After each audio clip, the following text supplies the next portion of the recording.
नमस्ते India. Welcome to our YouTube channel. मैं रंजीत आज आप लोगों के लिए एक नए विषय को लेकर आया हूँ। जैसे कि इससे पहले वाले वीडियो में हमने 3 गुण यानी सतोगुण, रजोगुण और तमोगुण के बारे में जाना, वैसे ही इस वीडियो में हम वेद के बारे में जानेंगे। तो चलिए वीडियो को शुरू करते हैं। वेद हिंदू धर्म के सबसे पुराने और पवित्र ग्रंथ माने जाते हैं। वेदों को समझना इतना आसान नहीं है, इसीलिए वेदों को कई विभागों में बांटा गया और बाद में इसे समाज के कल्याण के लिए लिखित किया गया, जिससे मानव जाति इसे आसानी से समझ सके। ऐसे में हमारे मन में कई सवाल उठते हैं कि वेद की उत्पत्ति कैसे हुई, वेद कितने हैं, वेद का अर्थ क्या है, वेद को किसने लिखा, वेद में क्या लिखा है, और ऐसे ही कई सवाल जिनका हम संक्षिप्त में उत्तर देने जा रहे हैं। तो अंत तक वीडियो को पूरा देखें। वेदों की उत्पत्ति कैसे हुई? वेद हिंदुओं के ज्ञान का भंडार है। वेदों को मनुष्य द्वारा नहीं लिखा गया, बल्कि अरबों साल पहले ऋषियों ने गहरी तपस्या के बाद भगवान की आवाज़ सुनी, जिसे वे वेद कहते हैं। ऋषियों ने अपने शिष्यों को वह ज्ञान दिया। इस तरह वेद पीढ़ी दर पीढ़ी अवतारित हुआ और आज के मनुष्य का मार्गदर्शन बना। 4 वेद कौन कौन से हैं? वेद हमें एक आध्यात्मिक जीवन जीने के लिए कहता है, जो शांति, अहिंसा और दूसरों की मदद से भरा हो। वेदों को 4 प्रकार में विभाजित किया गया है: ऋग्वेद, यजुर्वेद, सामवेद और अथर्ववेद। वैदिक ज्ञान स्मृति, उपनिषद और पुराणों में भी बताया हुआ है। वेदों का अर्थ क्या है? वेद का अर्थ है ज्ञान। मनुष्य के रूप में हमें 2 बातें जानने की आवश्यकता है। पहला, इहम, जब हम भौतिक शरीर में हों तो कैसे रहें। यह हमारे शरीर और दिमाग को मजबूत रखने, हमारे शांति और प्रेम के लिए, अच्छे बच्चे पैदा करके समाज को मजबूत करने, दूसरों के कल्याण के लिए काम करने आदि से संबंधित है। और दूसरा है परम, भौतिक शरीर को छोड़कर कैसे जीना है। यह आध्यात्मिक विकास के लिए काम करने से संबंधित है, ताकि आत्मा को उच्च लोक तक पहुंचाने, देवताओं से सहायता प्राप्त करने, अन्य आत्माओं को भला करने आदि की शक्ति प्राप्त हो। इन्हीं दोनों उद्देश्यों की पूर्ति वेदों में निहित ज्ञान से होती है। तो वेद ज्ञान के अवतार हैं। वेदों के रचयिता कौन हैं? वेदों की रचना मनुष्य ने नहीं की है, वह ब्रह्म के द्वारा बनाए गए हैं। इसीलिए वेदों की उत्पत्ति का पता नहीं लगाया जा सकता। पिछले 10,000 वर्षों में उन्हें मनुष्य द्वारा सरल भाषा का उपयोग करके लिखा गया है। वेदों को भगवान ने सूक्ष्म तरंगों के रूप में ऋषियों को तब प्रकट किया जब वह ज्ञान की खोज में गहन तपस्या में थे। इसीलिए वेदों को ऋषि ने सुना और इसीलिए उन्हें श्रुति कहा जाता है। ऋषि इतने दयालु थे कि वह मानव जाति के लाभ के लिए इस ज्ञान को साझा करना चाहते थे। इसीलिए उन्होंने अपने शिष्यों को वेद के वाक्य यानी ध्वनि के रूप में पढ़ाना शुरू किया और उनके शिष्यों ने अपने शिष्यों को पढ़ाना शुरू किया। इस प्रकार वेदों ने ध्वनि का रूप धारण कर लिया था और प्रयुक्त भाषा गिरिवान थी, जो कि आज विद्यमान संस्कृत भाषा का प्राचीन रूप है।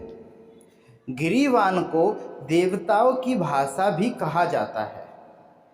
वेदों की भाषा रूप को स्मृति कहा जाता है। वेद को किसने लिखा? वेद अनंत है। वेद के ज्ञान का ना आदि है और ना अंत है। यह समय समय पर मानव जाति के मार्ग को रोशन करने वाली मशाल की तरह है। वेद के संपूर्ण ज्ञान को संहिताबद्ध किया गया और ऋषि वेदव्यास द्वारा 4 प्रकारों में विभाजित किया गया, जिन्हें ऋग्वेद, यजुर्वेद, सामवेद और अथर्ववेद कहा जाता है।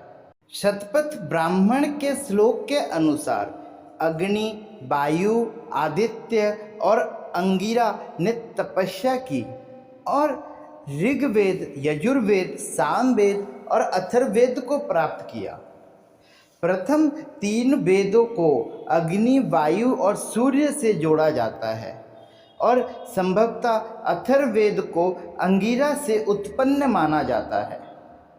एक ग्रंथ के अनुसार ब्रह्मा जी के 4 मुख से वेद की उत्पत्ति हुई।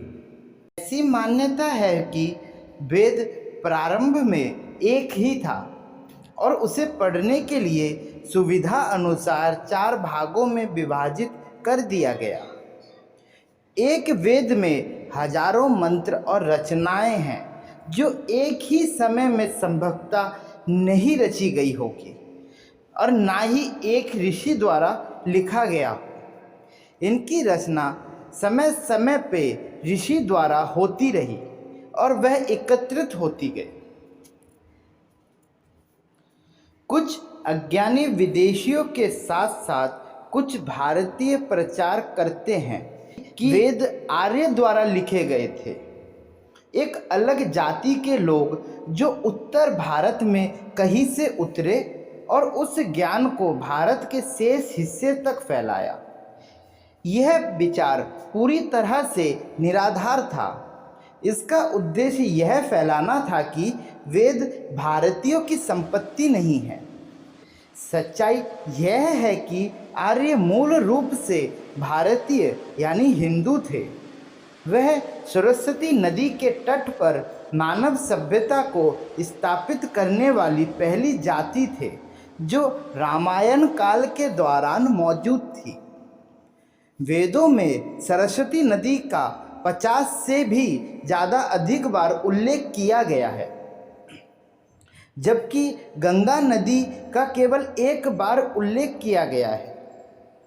आर्य ने विज्ञान, इंजीनियरिंग, धातु विज्ञान, गणित, खगोल विज्ञान, कृषि, वास्तुकला, चिकित्सा, राजनीति आदि के विकास का बीड़ा उठाया और उन्होंने अपने वैदिक ज्ञान से एक उत्कृष्ट सभ्यता का निर्माण किया। इसके बाद में सिंधु के वहाँ यानी हिंदू घाटी या सिंधु घाटी सभ्यता कहा जाने लगा। 4 वेद में क्या लिखा है? पहला, ऋग्वेद। ऋग का अर्थ है स्तुति। ऋग्वेद में इंद्र, अग्नि, रुद्र और 2 अश्विनी देवता वरुण, मृति, सवित्रु और सूर्य जैसे देवताओं की स्तुति है। ऋग्वेद में प्रकृति की ऊर्जाओं के दोहने को अधिक महत्व दिया गया है। इसमें देवताओं की स्तुति करने वाले 1017 भजन या कविताएं हैं। यह भजन विभिन्न मंत्रों से बने हैं। एक मंत्र में 25 अक्षर से लेके 104 अक्षर तक होते हैं, जिन्हें एक बार में पढ़ा जाना होता है। दूसरा है यजुर्वेद। यशु का अर्थ है कर्मकांड। यजुर्वेद में देवताओं को किए जाने वाले विभिन्न अनुष्ठान और बलिदान शामिल हैं। जब किसी मंत्र का जाप किया जाता है और उसकी शक्ति का अनुभव किया जाता है, तो मंत्र को उपयोगी बनाने के लिए संबंधित देवताओं को एक निश्चित प्रकार की आहुति दी जाती है। यजुर्वेद में अग्नि के माध्यम से देवताओं को दिए जाने वाले इन आहुतियों के बारे में बताया गया है। यजुर्वेद को कृष्ण यजुर्वेद और शुक्ल यजुर्वेद में विभाजित किया गया है। शुक्ल यजुर्वेद में अनुष्ठानों के प्रयुक्त मंत्र शामिल हैं, जबकि स्पष्टीकरण एक अलग ब्राह्मण द्वारा किया जाता है। कृष्ण यजुर्वेद इसी तरह से स्पष्टीकरण को काम में शामिल करता है। कृष्ण यजुर्वेद के लिए 101 और शुक्ल यजुर्वेद के लिए 17 शाखाएं हैं। तीसरा है सामवेद। साम का अर्थ है गीत। सामवेद में गाए जाने वाले श्लोक हैं। इन छंद को उनके मूल रूप में 7 स्वर का उपयोग करके बनाया गया है। सा, रे, गा, मा, पा, धा, नी, जो भारत में मौजूद शास्त्रीय संगीत का आधार है। यह नोट मानव शरीर में ऊर्जा केंद्र को जागृत करके आत्मा की मुक्ति में सहायता प्रदान करता है। सामवेद के अधिकांश श्लोक ऋग्वेद से लिए गए हैं। इसमें कई नए श्लोक जोड़े गए हैं, साथ ही कुछ श्लोक को दोहराया भी गया है। इसमें कुल मिलाकर 1875 श्लोक हैं। सामवेद के श्लोक को गाया जाना चाहिए, ना कि जाप करना चाहिए। इन श्लोकों के गायन को समागान कहते हैं। अथर्ववेद। अथर्ववेद में सांसारिक सुख प्राप्त करने के लिए उपयोगी कर्मकांड है। इसमें रोगों का वर्णन है, उन्हें कैसे ठीक किया जाए, पाप और उनके प्रभावों को कैसे दूर किया जाए, धन प्राप्त करने की साधना के बारे में बताया गया। अथर्ववेद आधुनिक समाज पर लागू होता है, क्योंकि यह विज्ञान, चिकित्सा, गणित, इंजीनियरिंग, प्रौद्योगिक आदि जैसे विभिन्न विषयों से संबंधित है। अथर्ववेद में लगभग 6000 श्लोक हैं, जो कि 731 भजन बनते हैं। वेदों के भाग। पहला मंत्र संहिता, दूसरा ब्राह्मण, तीसरा आरण्यक और चौथा उपनिषद है। मंत्र संहिता वह विभिन्न देवताओं के लिए भजन, कविता और प्रार्थनाएं हैं। वही ब्राह्मण वह बताते हैं कि देवताओं को बलिदान और प्रसाद कैसे देना चाहिए।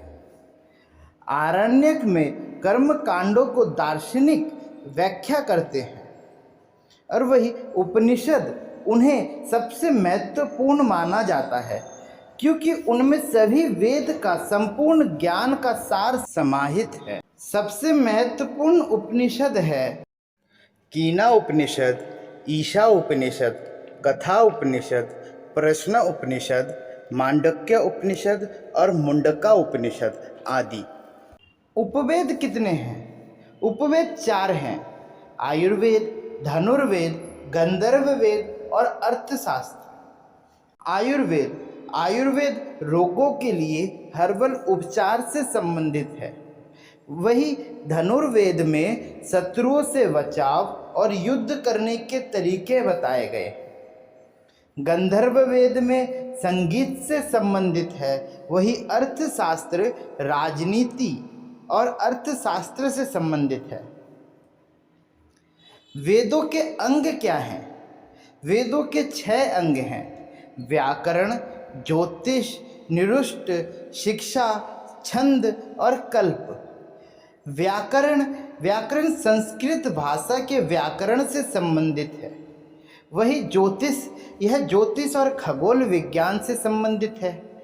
निरुक्त, यह वैदिक मंत्रों में निहित शब्द की उत्पत्ति से संबंधित है। वही शिक्षा, यह वैदिक मंत्र के उच्चारण से संबंधित है। वही छंद में वैदिक मंत्रों के छंद से संबंधित है और यह कल्पसूत्र बलिदानों की विधि और पालन की जाने वाली आचार संहिता से संबंधित है। तो आज इस वीडियो में हमने वेदों की उत्पत्ति कैसे हुई, 4 वेद कौन कौन से हैं, वेदों का अर्थ क्या है, वेदों के रचयिता कौन हैं, वेदों को किसने लिखा, 4 वेदों में क्या लिखा है, वेद कितने प्रकार के होते हैं यानी वेदों के भाग कौन कौन से हैं, उपवेद कितने हैं और वेदांग कौन कौन से हैं यानी वेदों के अंग जो कि 6 हैं वह कौन कौन से हैं, इनके बारे में जाना। अगले वीडियो में हम स्मृतियाँ, पुराण, 18 पुराण कौन कौन से हैं, अगम क्या है, दर्शन कितने हैं, इनके बारे में जानेंगे। आपको यह वीडियो कैसी लगी आप कमेंट करके बताएं और चैनल को लाइक, सब्सक्राइब और शेयर करना ना भूलें। धन्यवाद।